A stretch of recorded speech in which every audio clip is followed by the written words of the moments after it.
हजरत सल्लल्लाहु अलैहि वसल्लम पर वहीं का इब्तिदाई दौर अच्छे सच्चे पाकीज़ा ख्वाबों से शुरू हुआ। आप ख्वाब में जो कुछ देखते वो सुबह की रोशनी की तरह सही और सच्चा साबित होता। फिर मिन जानिब कुदरत आप तनाही पसंद हो गए और आपने गारा हीरा में खिलवत नशीनी इख्तियार फरमाई और कई कई दिन और रात वहाँ मसलसल इबादत और याद इलाही व जिक्र में मशगूल रहने लगे। जब तक घर आने को दिल न चाहता तोशा हमरा लिए हुए वहाँ रहते। तोशा ख़त्म होने पर ही अहलिया मोहतरमा हज़रत खदीजा रज़ी अल्लाह ताला अन्हो के पास तशरीफ़ लाते और कुछ तोशा हमरा लेकर फिर वहाँ जाकर खिलवत खुशी हो जाते। यही तरीका जारी रहा यहाँ तक कि आप पर हक मुनकशिफ हो गया और आपने गारा हीरा ही में कायम बाजिर थे कि अचानक हजरत जिब्राइल अलैहिस्सलाम आपके पास हाजिर हुए और कहने लगा, ए मोहम्मद पढ़ो। आप फरमाते हैं कि मैंने कहा कि मैं पढ़ना नहीं जानता।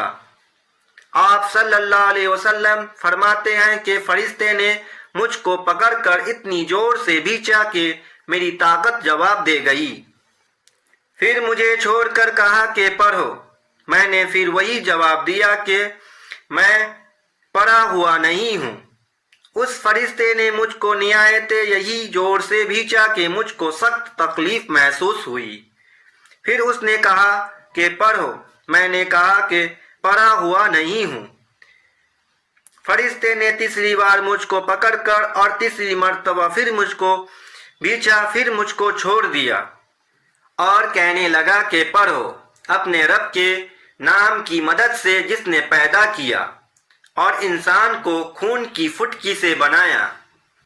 पढ़ो और आपका रब बहुत ही मेहरबानियां करने वाला है।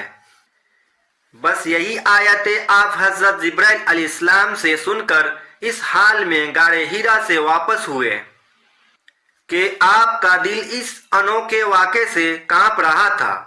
आप हजरत खदीजा के यहाँ तशरीफ लाए और फरमाया कि मुझको कम्बल उड़ा दो, मुझे कम्बल उड़ा दो। लोगों ने आपको कम्बल उड़ा दिया। जब आपका डर जाता रहा तो आपने सोजा मोहतरमा हजरत खदीजा रजी अल्लाह अन्हो को तफसील के साथ ये वाक़या सुनाया और फरमाने लगे कि मुझको अब अपनी जान की खौफ हो गई है। आपकी आलिया मोहतरमा हजरत खदीजा रजी अल्लाह ताला अन्हो ने आपकी दरहाश बंदाई और कहा कि आपका ख्याल सही नहीं है। अल्लाह की कसम आपको अल्लाह कभी रुस्वा नहीं करेगा। आप तो इखलाके फजला के मालिक हैं। आप तो कुंबा परवार हैं। बेकसों का बोझ अपने सर पर रखते हैं। मुफलिसों के लिए आप कमाते हैं। मेहमान नवाजी में आप बेमिसाल हैं और मुश्किलों वक्त में आप उम्र हक का साथ देते हैं।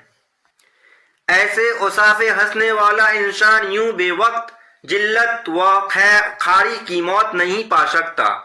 फिर माजिद तसल्ली के लिए हजरत खदीजा रजी अल्लाह अन्हो ताला आपको वर्गा बिन नौफिल के पास ले गए जो इनके चचा जात भाई थे और ज़माना जाहिलियत में नशरानी मजहब इख्तियार कर चुका था और इब्रानी जुबान के कातिब थे। चुनांचा इंजील को भी हस्बे मनसाए खुदाबंदी इब्रानी जुबान में लिखा करते थे। इंजील सिरियानी जुबान में नाजिल हुई थी। फिर इसका तर्जुमा इब्रानी जुबान में हुआ। वर्गा इसी को लिखते थे। वो बहुत बुरे हो गए थे, यहाँ तक कि उनकी बेनाई भी रुखसत हो चुकी थी।